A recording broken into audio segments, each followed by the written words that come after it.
बोलिए गायत्री माता की जय।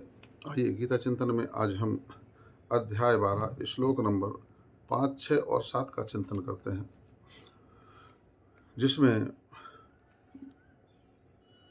अर्जुन के पूछने पर भगवान यह बताते हैं कि आपकी भक्ति निर्गुण निराकार या सगुण साकार कौन सी श्रेष्ठ है। उसमें भगवान कहते हैं कि देखो अर्जुन, निर्गुण निराकार की भक्ति कैसी होती है। क्लेशो अधिकतरस्तेषाम् अव्यक्तासक्त चेतसाम् अव्यक्ता ही गतर दुखम देह बदवापते।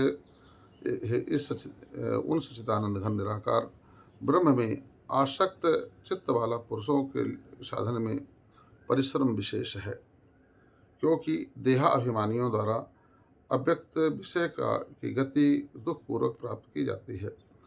स्वाभाविक रूप से देखा जाए तो निर्गुण निराकार में स्थित होना, उसमें भाव भक्ति बनाना, उसका चिंतन करना, उस जो है कोई सूरमा व्यक्ति, कोई महान व्यक्ति, कोई ज्ञानी व्यक्ति ही उसमें टिक सकता है।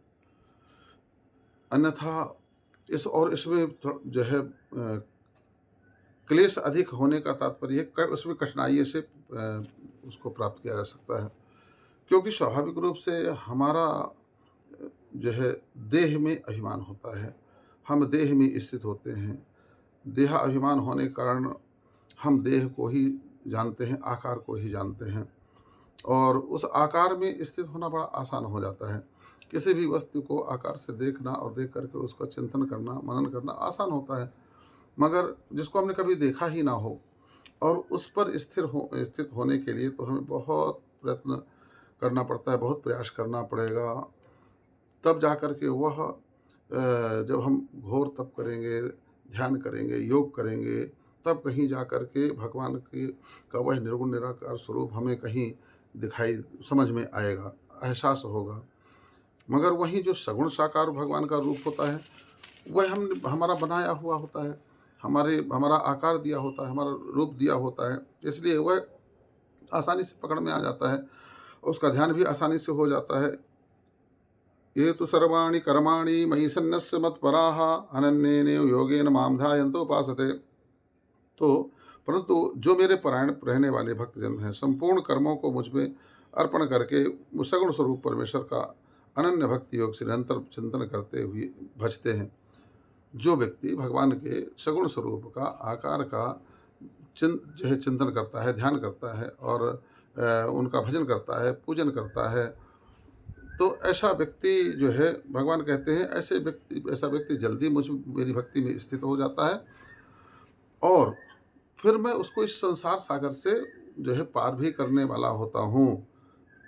जो व्यक्ति सदा यह मान करके चलता है कि परमात्मा ने मुझे यह कार्य दिया है और परमात्मा का कार्य मान करके अपना कर्म करता है, और जो कुछ भी जो है फल है वो परमात्मा अर्पण करता है और सदा भगवान की भक्ति करता है, ऐसे व्यक्ति को भगवान कहते हैं तेषाम अहम समुद्धरता मृत्यु संसार सागरात भवामी नाचिरात पार्थ मय्यावेशित चेतसाम। हे अर्जुन, मुझ में चित्त लगाने वाले प्रेमी भक्त को मैं शीघ्र ही मृत्यु रूपी संसार समुद्र से उद्धार करने वाला होता हूँ। अक्सर आपने सुना भी होगा इतिहास में, भक्तमाल में अनेकों कथाएं ऐसी आती हैं जिसमें भक्ति योग के माध्यम से भगवान के रूप आकार को लेकर के और व्यक्ति भगवान के परम धाम को गया है। सुतीक्षण ऋषि का सुंदर प्रसंग आता है आपके श्री रामचरितमानस में। भगवान के सुंदर स्वरूप का राम लक्ष्मण का, जानकी जी का हृदय में ध्यान करते थे वो, और उसी में इतना मगन हो जाते थे, उसी में इतना खो जाते थे, उसी की मस्ती में डूबे रहते थे। भगवान ने एक बार जब वहाँ सुतीक्षण जी के आश्रम में गए, और जब वहाँ गए तो सुना सुतीक्षण जी ने कि भगवान जो है वन में आए हुए हैं और मेरी कुटिया में अवश्य आएंगे, तो प्रतीक्षा करते हुए कि प्रभु अब आ रहे हैं, तब आ रहे हैं, करते करते करते इतने भाव मगन हो गए और सगुण स्वरूप का ध्यान करते हुए और बैठ गए रास्ते पर ही और ध्यान में मस्त हो गए उसी स्वरूप को लेकर के।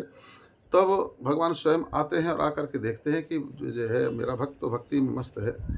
तो प्रभु ने उसको जगाने का प्रयास किया, नहीं जागे जब, तो भगवान ने अपना जो है विष्णु स्वरूप अंदर प्रकट कर दिया।